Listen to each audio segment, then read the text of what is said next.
Video kali ini saya nak tunjukkan macam mana cara untuk kita buat brownies kedut menggunakan Thermomix. Jom kita buat.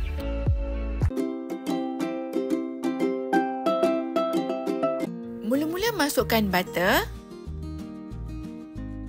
Tutup dan cairkan butter selama 2 minit suhu 60 speed 2. Dah siap? Masukkan gula perak. Tutup dan mix lagi selama 1 minit suhu 60 speed 2. Dah siap? Masukkan telur satu persatu. Tutup dan mix lagi selama 1 minit suhu 60 speed 1. Dah siap? Masukkan coklat coin.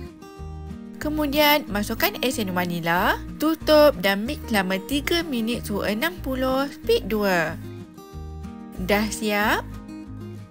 Hasilnya coklat cair dan sebati. Masukkan tepung gandum. Kemudian masukkan serbuk koko. Tutup dan mix selama 30 saat speed 2. Dah siap. Keep down guna spatula dan gaul sehingga sebati. Mudah kan?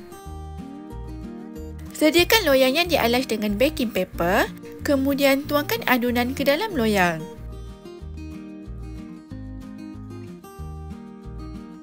Jangan lupa hentakkan loyang supaya adunan terkata.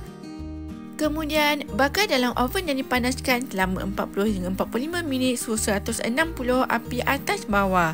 Masa dan suhu bergantung kepada oven masing-masing ya. Dah siap? Anda boleh cucuk menggunakan lidi untuk pastikan kek masak. Elok je kan?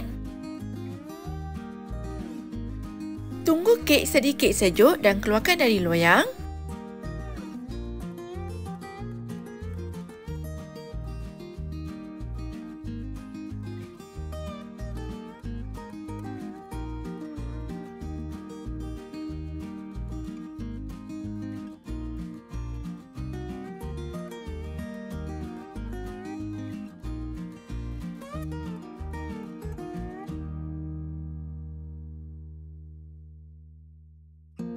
Kemudian, anda boleh potong kek mengikut saiz yang anda inginkan.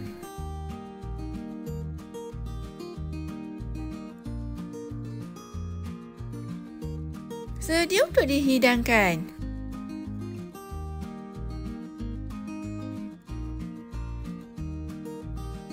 Rasanya sangat sedap dan tak terlalu manis.